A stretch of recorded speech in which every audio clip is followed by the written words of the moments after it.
Tonight, we delve into the heart of Nigeria's power sector. In a conversation with the Honorable Minister of Power, tonight we confront the pressing issues at hand, the recent uproar surrounding electricity tariff hikes, the contentious debate over subsidies, and the imperative for transparency in governance. But that's not all.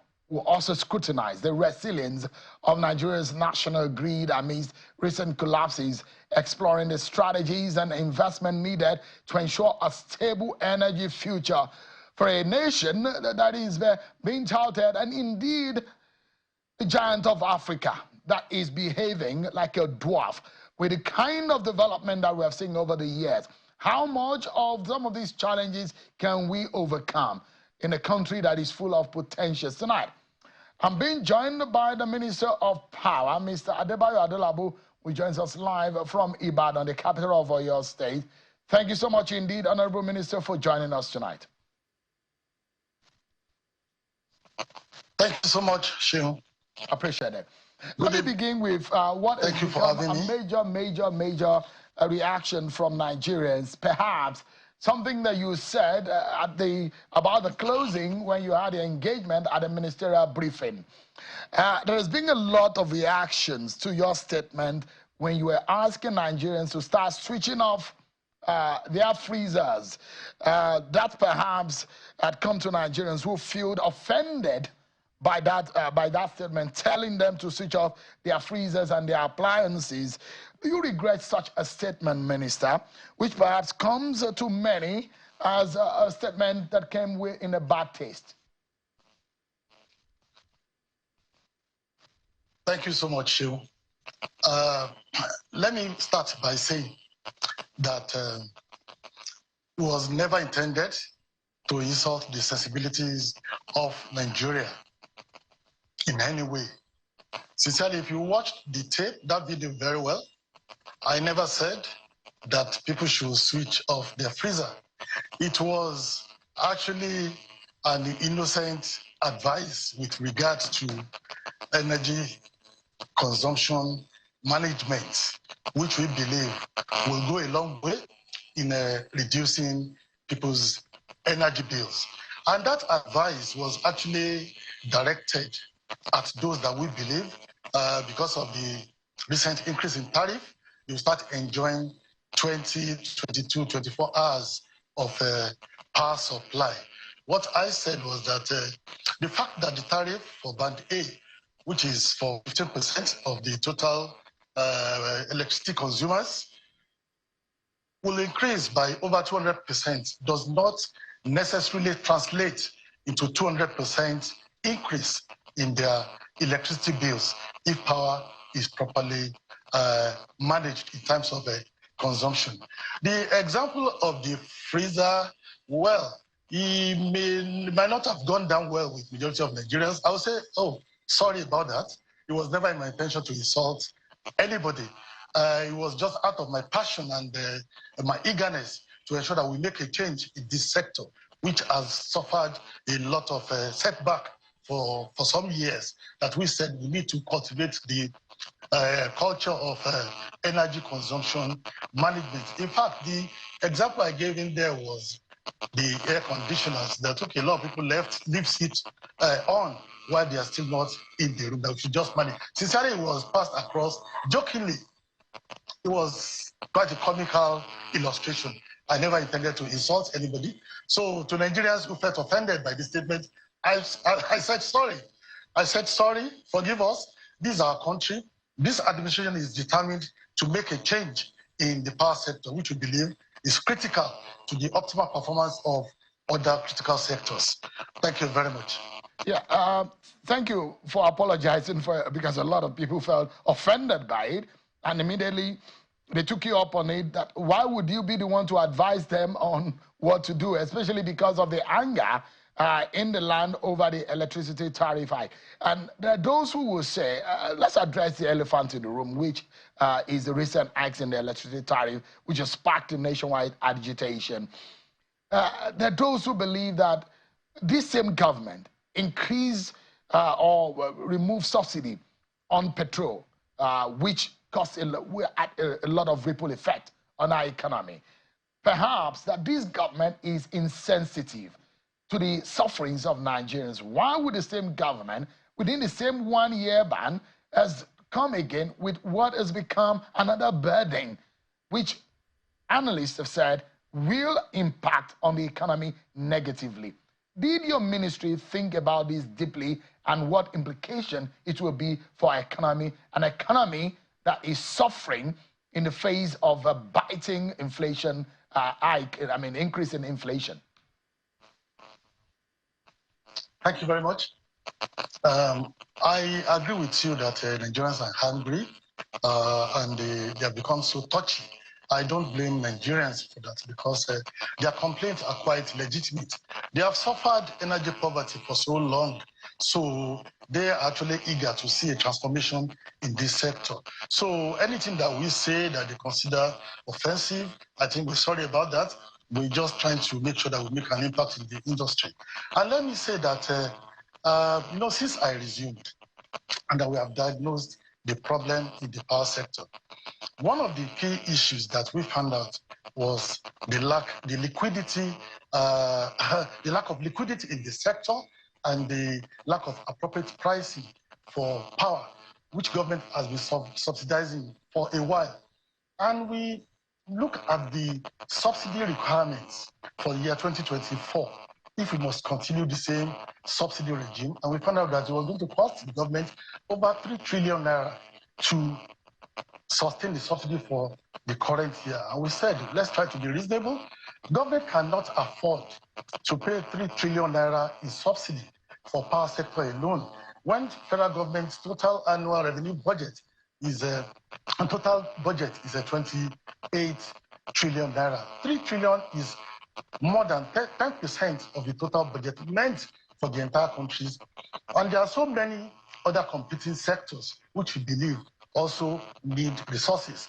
We look at the works ministry is there, housing is there, health is there, education, defense, and all that. That it is just not possible for government to continue to subsidize at the rate of 3 trillion. And we now looked at, okay, how do we achieve two things?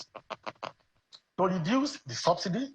In fact, government is sensitive to the extent that at the time we considered the possibility of not even reviewing the tariff upward at all because of the current hardship that Nigerians are passing through, coming from the harmonization of the exchange rate, which has led to consistent decline in the value of the naira, coming from the removal of the fuel subsidy, and which has led to escalation in prices of commodities and goods. And this is inflation at over 30%. Removing subsidy completely will add to this suffering. And Mr. President Bola Ahmed Tinubu specifically told us that this is not the right time for us to remove subsidy from tariff at all, that it will only add to the hardship of Nigerians. What can we do to have a middle ground as a compromise to ensure that we are able to get subsidy reduced by some amount, at the same time, majority of Nigerians still continue to enjoy the subsidy, which is why we arrived at the fact that 15% of the customers, which is about 1.5 billion out of about 12 million customers, should be able to afford the new electricity tariff, while majority of electricity consumers, which is about 85%, that is over 10 million, will continue to enjoy the subsidy, which is why we restricted the subsidy to just 15% of customers who are classified as Band A customers. And why did we do that? The problem in the power sector, you cannot upgrade or enhance the infrastructure 100% for all the customers. And we look at those customers that have relatively better infrastructure that can enable the distribution companies to give them some reasonable number of supply in a day. And we said, okay, this is Band A customers. And there are about 1,500 feeders that fall under these Band A customers. And we looked at them, we said, no, let us even reduce the number of feeders. And we downgraded them to just 500 feeders. so that those that will be affected will not be more than 50% of customers, and those that we have promised 20 hours supply of power in a day, the infrastructure should be adequate and good enough to support this service covenant. That is why we restricted to 15% of customers. And I must tell you that it is actually the consideration of the current hardship and the sensitivity of government to people's sufferings that made Mr. President to veto that we should not go beyond this 15% of customers, which I believe is more like a mutual sacrifice from the people and from the government. All right, Minister. And we also believe that logically, it will not, it can be easily managed. If the power supply from the discos can replace the hours of power supply that they generate from the use of petrol and diesel generators, which we believe the cost of that is even more than what we have increased the tariff. All right, Minister, let me jump in quickly. So let me ask you, have you thought about the legality of this move in the tariff hike in view of the provisions of the Electricity Act of 2023? There are those who believe that the action of the government in the hike of the tariff is illegal. Oh, thank you. We considered that, and I can tell you that review of tariff is actually legal once it is within the exclusive responsibilities of the Nigerian Electricity Regulatory Commission. The Act actually provides for review twice in a year. Every 6 months, we're expected to do a minor review of the tariff based on the economic indices, because there are variable factors in considering what we call a tariff. And every 2 years, we should be able to do a major tariff review. Once the discos are carried along, once the customers are carried along, I believe it's still within the what the legal system allows us to do. Minister, which is the issue here, right? Section 116 of that Electricity Act provides an industry or sector-wide consultation.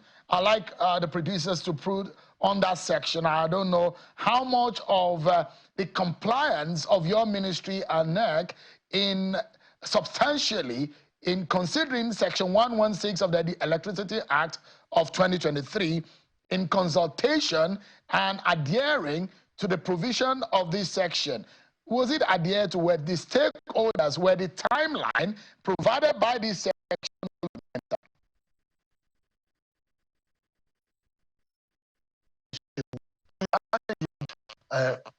Wide consultations before we arrived at increasing the tariff.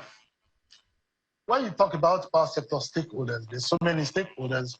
You have the power sector operators, the generating companies, you have the transmission company, you have the discos, and you have the customers, and even you have the workers. And if you have been listening, following my activities, in the last 6 months since I resumed as the minister, this is one thing that I've been saying consistently, that there will be need to review the subsidy regime, to look at how we can arrive at a middle ground whereby the customers be able to sacrifice some amount while government continue to continue the subsidy for majority of the electricity consumers. So there was consultation before we finally announced the review. And consultation is also continuous. Let me tell you, after the review was announced, we still continue to engage stakeholders in the power sector to make them see reasons why we must do this if we actually want to sustain the industry and want the operators to continue to be in operation. While I was talking about the debt overhang in the sector, I told you that even the past subsidies that government have pledged, they have not been met, they have not been funded by cash, which is why we have seen the growth in the debt that we owed to generating companies and the gas companies. I mean, 1.3 trillion to the generating companies, the 1.3 billion legacy debt to the gas supply companies. These are issues that cannot be resolved except liquidity injection comes into the sector. All right. One of such liquidity injection is to ensure that customers are able to pay more for stable supply of power. The review is not for those that are actually having epileptic supply for now, due to one reason or the other. Not until we improve their own infrastructure and we're able to migrate them to band A. I believe, and I'm saying it to you, that we will not touch the tariff. Fine. So I was making reference to the section 116 of the Electricity Act of 2023. And if you look at the subsection 3, subsection 4, there are consideration before the tariff adjustment can be implemented. So the question will be, at what point did the authorities or the relevant agencies of government meet with the stakeholders? At where and how did they agree to this tariff hike? Because the law stipulates that that agreement must be reached before a variation in the methodology of tariff increase can be adjusted.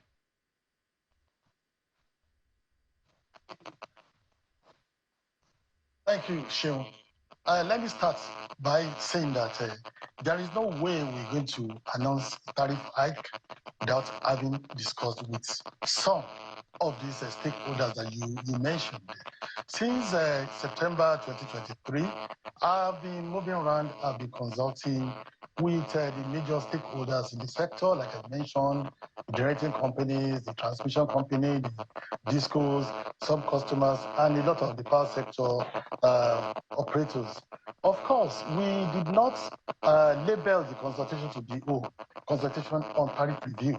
What we were discussing is, okay, what is the way forward to resolve the liquidity crisis that we have in this sector?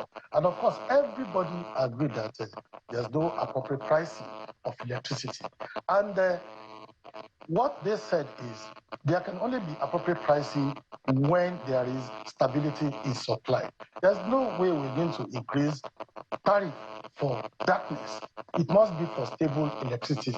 And we now say, okay, if at all we're going to increase or review the tariff upward, it has to be for that band of customers that can enjoy some reasonable number of supply in a day, which we put at 20 hours. I can tell you that between December 14 and December 16, we also all gathered at the Transcorp Hilton Hotel in Abuja, where we had the 3-day retreat where this was discussed extensively. And the major issue that we discussed was possibility of reviewing the tariff in the industry for that band of customers that have the infrastructure to be served minimum of 20 hours of electricity in a day.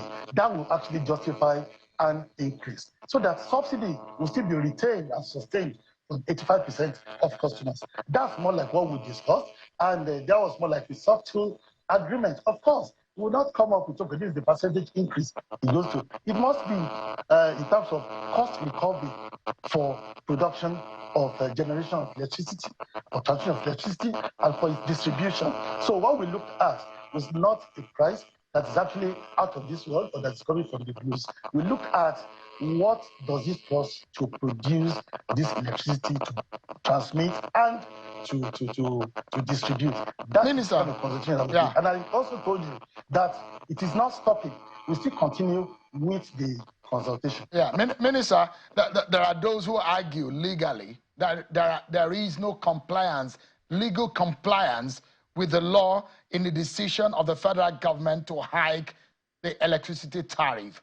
But are you worried that there might be a day in court where some Nigerians will challenge this decision of the federal government in doing what is just done? I'm not worried, Chiu, I must tell you, because it is the people's right to seek redress if they believe government has done the wrong thing.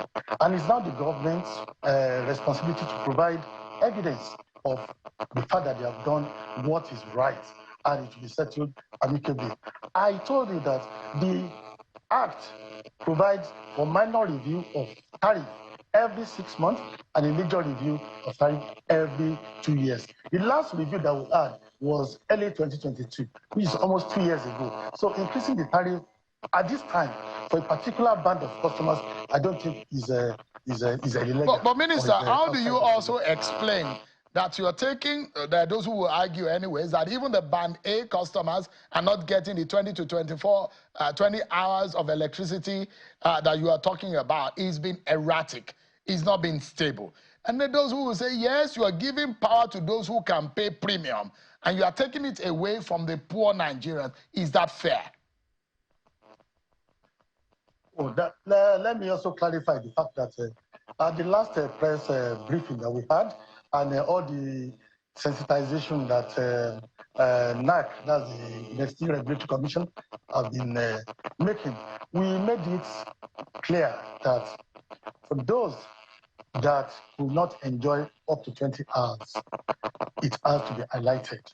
And there must be a way that they will be downgraded to Band B. And whatever compensation that is necessary will be paid to them. Of course, we envisage that we may not be able to achieve this 100%. At least if it is 80, 85%, we are moving somewhere. Because transformation in this sector is a journey, and we must start it from somewhere. And nobody has told us that it's going to be easy. We're going to face a lot of resistance. All we are saying is that we're going to discuss and we're going to have some common ground to agree. The good thing about this is that, number one, we have received a lot of positive feedbacks. Some communities that have been enjoying these 22, 23 hours of supply.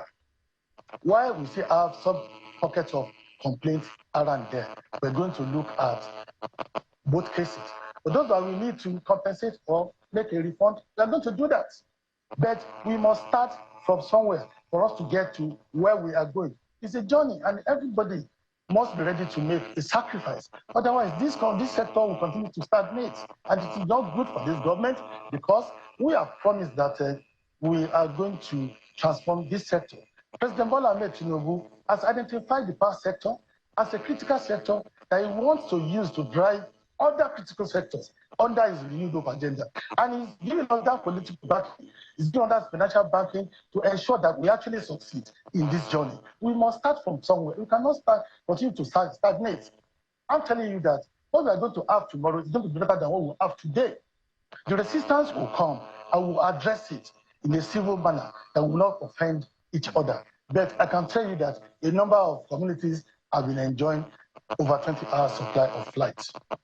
So, Minister, let's talk about transparency, because I know. Sorry, Shehu. Yeah. Shehu, let me address the other side, the other part of the question, where you said, won't the other bands be shortchanged? They will not be, because as we are doing this, we are trying to stimulate demand, past demand, and we're also working on generation to ensure that we ramp up generation to a minimum of 6,000 megawatts within the next 3 to 6 months. This will ensure that the power available will be able to go around both the premium band and those that. But Minister, that appears to be a very wrong. That appears to be a very wrong route, because generation hasn't been a major problem for us. We've not been able to transmit properly and distribute properly. There is a major gap. There are those who believe that wrapping up even what we have in generation, we are not able to consume. What about the fix in the gap in the distribution and in the transmission of the one that we have? We are not able to use up what we are generating at the moment, Minister. No, let me tell you, generation has not been our problem, but there's a fixed stock for generation. As it is today, 25% of our generation capacity is from hydroelectric power, from the dams, while 75% is from the gas-powered power plants. I'm telling you that the gas that's supposed to be the raw materials for this have not been coming in adequate portion that will actually enable us to ramp up generation. This is what we are working on. As it is today, we are generating circa 4,500 megawatts of power, and we believe we need more than that. In February, when we had issues with the epileptic supply of power, which was prevalent nationwide, it was because generation dropped to 3,000 megawatts because of inadequate supply of gas. And we have been working day and night to ensure that we have adequate gas supply to power these gas plants. And the thing has been ramped up to about 4,500. We are not stopping at that. We are discussing with the generation company stakeholders to ensure that within the next 3 to 6 months, they're able to get enough gas not only in quantity, but in quality of gas to ensure that they would produce 6,000 megawatts. And I can also tell you that the transmission capacity as we have today can wheel over 6,000 megawatts of power of the national grid. In March 2021, that's almost 3 years ago, we wheeled 5,800 megawatts of power. If we could do that 3 years ago, with the number of enhancements that we have done to the transmission grid, I'm confident that if we have 6,000 today, we have enough capacity in the national grid infrastructure to transmit 6,000. Then this will now go to disco infrastructures for them to be able to distribute 6,000 megawatts of power, which I believe will happen. Yeah, so the question I'm asking, Minister, is if the government can be transparent to Nigerians. When you say you take, you will give more people, some people more power if they can pay for it. But when you say that you're generating more power, a lot of people know that transmission and distribution is a big gap from what we generate. What are we transmitting today? What are we able to transmit and distribute to Nigerians? What is the quantity of power that we are able to transmit as of today, Minister?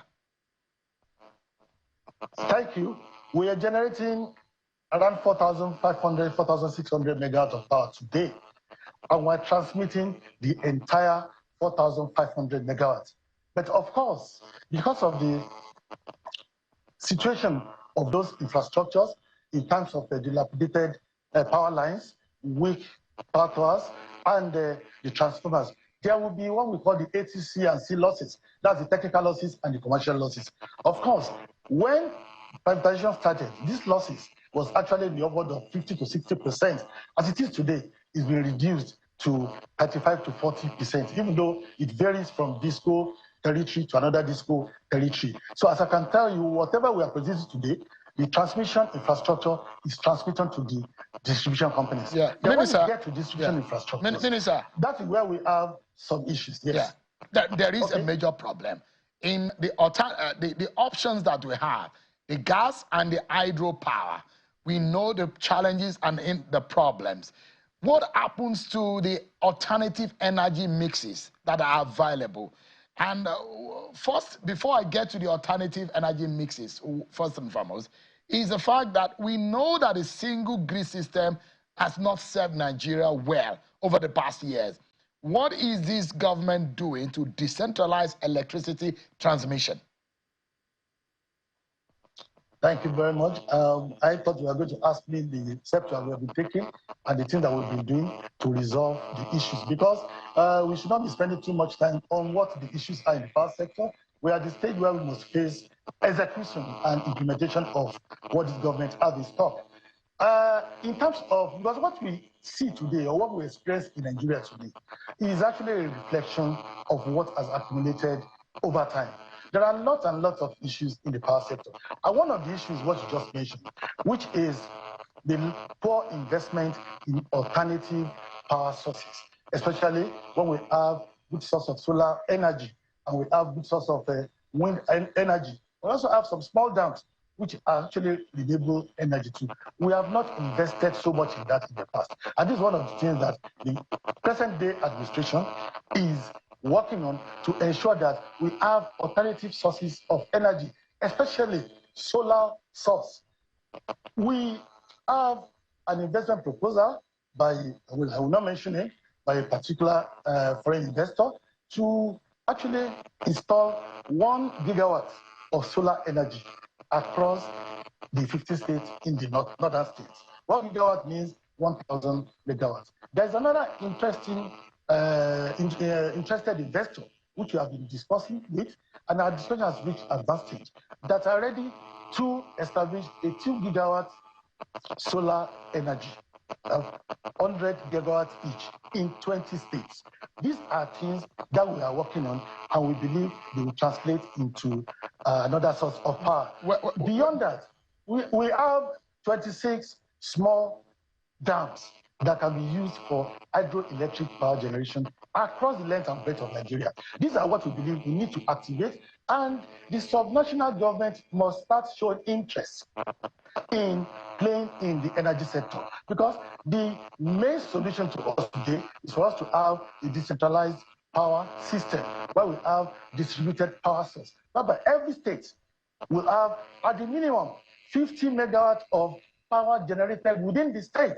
And this one will not even need to pass through the transmission grid. They can be treated as embedded power generation within the distribution network available in all those states. And now we have seen a number of states that are coming up now. And this will go a long way in transforming the face of power sector in Nigeria. Minister, yeah, I'm hearing that there are talks, and you're talking about foreign investors, but there is a global industry leader in renewables, globally acceptable, and which, a Nigerian that has served about 18 countries, both in Africa, in Europe, and in Asia, that has proven in this country that the problems, there are solutions to Nigeria power problems, and we have seen it practically happening in Nigeria. Why haven't your ministry reached out to such a person, rub minds, on the deployment of each type of solutions in renewables? States like Niger State, we've seen practically have approached, and they are doing something in that regard and already initiated steps in this direction. Why doesn't the federal government reach out as well to a Nigerian who is a global leader in renewables? We are now hearing about foreign investors. These are Nigerians who are providing solutions to the UK, to South Africa, to Turkey. Yeah, thank you. Like I said earlier, that solution to the Nigeria power sector should be a collective effort. And we have been talking and discussing at advanced stages with so many interested investors in alternative energy solution. This Nigeria that you're talking about, I don't know the name, but I believe that we have also engaged a number of Nigerians that are experts in this realm. So I must tell you that we may have started discussion with this person. If you give me the name, I will let you know specifically whether we have talked to him or not. I want to implore anybody that believes that they can add value in terms of transformation of the power sector. They can contact us, they can reach out to us, and we are receptive to very, very new ideas. I'm just worried, Minister, that instead of us seeking the white man's solution, when we have Nigerians who are expert and are giving those solutions to other countries of the world. We are talking to a lot of Nigerians, We are talking to a lot of Nigerians. I can't start listing their names. There are so many people that are experts in this area, and we are talking to them. A lot of the discussions have reached advanced stages. But one thing about power sector is projects cannot be finished in 3 months or finished in 6 months. But we are starting very well with all these people that are experts, they are renowned in alternative energy sources. I believe the person you are talking about must have reached out to us and must have been talking to him. I can tell you that. You don't want to leave anybody out of this transformation journey. Let me ask you, how much at the moment is Nigeria paying on the Nigerian government and the Nigeria paying on electricity subsidy? Yes, I mentioned it in my press briefing. As it is today, when you look at the total production, transmission, and distribution costs, the Nigerian government is bearing 67% of that cost before the increase in tariff for the band A customers. That's the total cost. But when you look at generation costs, the Nigerian government is paying 90% of generation cost if you remove distribution cost out of it. So, but in terms of total subsidy, it's about 67% of subsidy of the tariff that the Indian government is paying. In narrow terms, how much is Nigeria paying yearly? Well, last year it was about 720 billion, which was not fully funded. We have about 305 billion carried into this year. And if we retain tariff at the current level, the Nigerian government will be needing about 2.9 trillion naira to subsidize electricity. But with the increase in the tariff for the customers, we're going to have a reduction of about 1.1 trillion. So we're looking at about 1.7, 1.8 for the year. Can the government be very transparent with Nigerians today? If in 2022, the government says that there won't be any kind of subsidy on electricity, but when the government begin to pay this subsidy and Nigerians are aware, how did these come by? Where are these monies coming from? The question is the government surreptitiously paying this subsidy? Is a transparency a problem in this mix? I can confirm to you that the Nigerian government has been as transparent as possible since this administration took over. If the government was not paying so much subsidy in 2022, and the price that we have today was the same in 2022, of course, there are a lot of components of electricity cost that is driven by FX. We know what dollar was exchanging for in 2022. We know what it is today. What was the price of gas at that time? What is the current price of gas with the current exchange rate? We know what inflation does to cost of running in terms of operation and maintenance of power plants, of transmission infrastructure, and of distribution infrastructure. We know what power transformers were going for in terms of cost 2 years ago. What are they going for now? The same thing with distribution transformers. What about when you talk about cables? Cables cost does not remain the same as it was 2 years ago. Of course, there will be need for an upward adjustment of the tariff. But if we have retained the tariff at the same level for the past 2 years, it logically means that someone has been bearing the burden of all these increases in the building blocks to computation of tariff. I hope that satisfies you. Yeah, Minister, so Nigeria is paying this subsidy, and those who believe that actually what we are paying for is the inefficiencies of some of these companies that have been privatized, and the issues of whether or not they were able to run it. The government had come out at some point to say, the government of the past government has said they sold some of these companies to their friends, and some of these friends were not able to run these properly. For example, Honorable Minister, there is an alleged fraud of $500 million at the TCN, and they are unable to even pay salaries. The question will be, how could they successfully keep the national grid functioning in that kind of quagmire? Well, Sean, let me start by addressing the issue of privatization. I was not there in 2013 when this privatization took place, but I can tell you that we all know that privatized companies always run better than the government-managed company. The objectives that they had in mind then was quite laudable for the reason of privatization, but I believe the execution is what actually caused the problem. The first issue in terms of this execution of the privatization was the fact that those that should take up these power plants and the distribution companies must have the technical expertise in utility management before they can decide to actually invest in the power sector. If the investors don't really have the expertise, they must have technical partnership agreements with a world-acclaimed utility management company. And another requirement is in terms of the financial capacity of the investors. We just found out that the majority of the acquisitions were done through bank loans. There was very little equity capital that they brought in. It was all debt capital. So they were under so much pressure to pay back on these loans. Then the poor investment infrastructure. At the time of privatization, there was an agreement that they were going to bring in money to make sure they improve investment, they improve infrastructure to reduce the ATC and C losses. They have not done this in the last 10 years. And we are also looking at the enabling legislation at that time.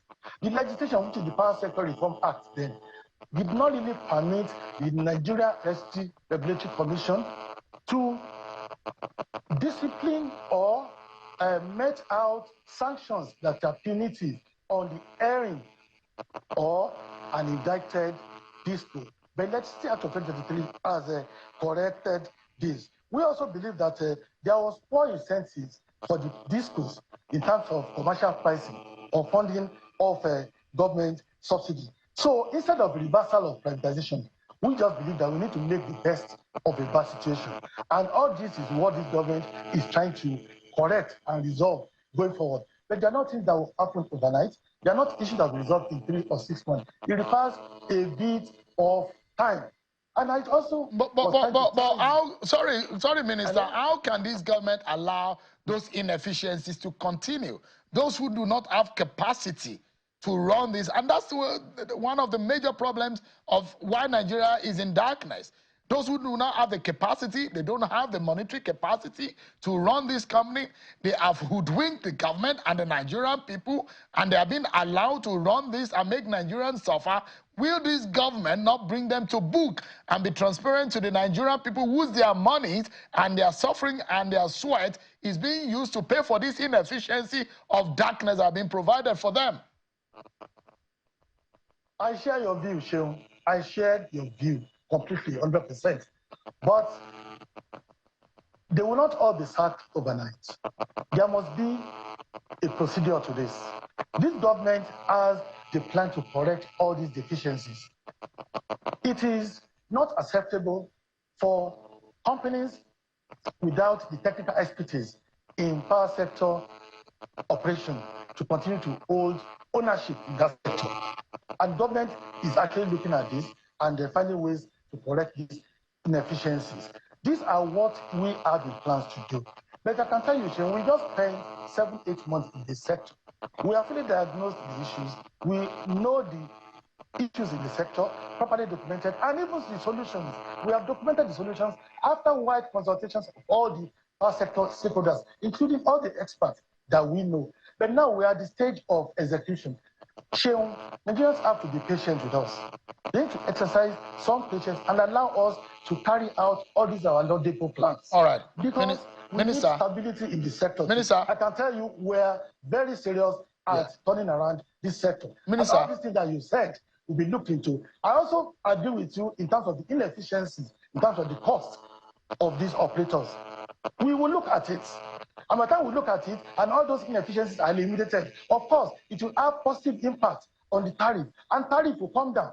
The tariff is flexible. And I can tell you that even if Naira gains more and the exchange rate can even come down below 1,000, it must possibly affect the tariff. And the tariff, even for the band A, will come down below the 225 that we are currently charging here.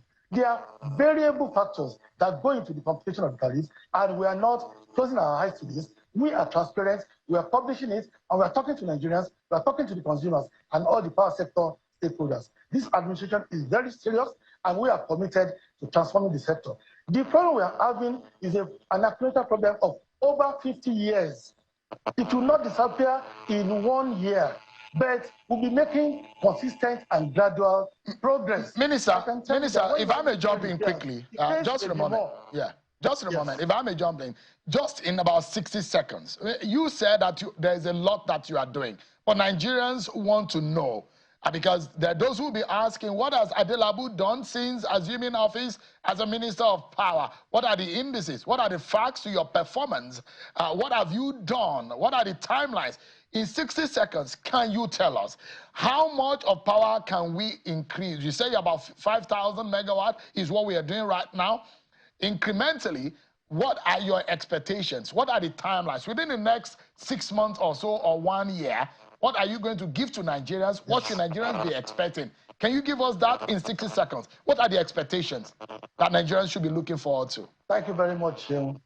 Of course, when you take over an office, you will not jump out the following day and start making promises that are baseless. What we did in our first 3 to 4 months was to diagnose the system, to find out what the problems are. And we consulted experts, we consulted stakeholders, and we agreed at a retreat that these are the list of solutions to these problems. And we want to implement, execute these solutions faithfully and consistently. And let me give this commitment to Nigerians that we are currently at a little over 4,000 megawatts today. We are working tirelessly, day and night, to ensure that in the next 6 months, we're able to ramp up generation to 6,000 megawatts for the first time in the history of this country. We have an installed capacity of about 13,000 megawatts across the hydropower plants and the thermal plants. But I'm telling you, because of certain reasons, we have not been able to produce more than a little over 4,000. But we are going to change the narrative in this administration. In the next 6 months, Nigerians should expect nothing less than 6,000 megawatts of power generated. And this 6,000 will be successfully transmitted to Nigerians, and it will be distributed to Nigerians. We are working on distribution infrastructures. We may not be able to attack it 100%, but we will attack it gradually. We are attacking the first 15%. Once we stabilize this, we'll move to the next band, and we'll ensure that we migrate them and they're having consistent power supply. That is the only way out of this industry, out of this sector, for us to move ahead. Minister, we're also working on transmission. I spoke about the Siemens project, which is also going to do a lot to change the face of transmission and distribution in the power sector. When will the Siemens project kick off? That they have used. When will the Siemens project kick off? Sustain it. It has kicked off already, Shehu. We are almost concluding the pilot phase of this project, which is the importation of 10 power transformers and 10 mobile substations, which have already arrived. We have installed and have commissioned 5 of these power transformers at various locations across the country. Within the next 1 to 2 months, they're going to install and commission the rest. The power mobile substations, we have installed 3. And by God's grace, in the next 2 weeks, I'm going to commission the 3, and we have 7 already left, which will be working. We are actually migrating to the phase 1 of this project, which I believe is bigger, and again we start having a positive impact on the sector. All right, Minister, unfortunately you were not able to talk about the allegation of corruption in the TCN, which is a major issue. But I'm totally out of time, I'm being told. Once the evidence gets to my table, we will start investigation. But all these are grapevine information that have not been backed up with evidence. People know me that once the evidence of such gets to my table, I will leave no stone unturned to ensure that we get to the bottom of that fraud allegation. If it is actually true, you can see what happened in the Rural Electrification Agency. We got information about a 1.2 billion naira fraud, and the management did not stay till the following day. We took the step. This government does not have tolerance for such. We are focused on more serious issues than people that will sabotage this administration. We will not allow it. All right. Thank you so much. Maybe next time that I get to talk to you, we will talk about the Mambila Power Project and some of the other issues in the... I'm available anytime, Shehu. I'm available for you anytime. Thank you so much. Thank you very much. Honorable Minister. Nigerians deserve to know the truth. Thank you so much indeed. I appreciate your time tonight, and we are hoping and praying for our country. If this singular problem is resolved, we would move forward as a country and becoming the giants that we are really in the face of all these problems that's making us look like a dwarf. Nigeria is a great nation, and I wish you the very best, Mr. Adebayo Adelabu, the Honorable Minister for Power. Thank you so much indeed for tonight. Thank you very much, Jim. I appreciate it. Thank you.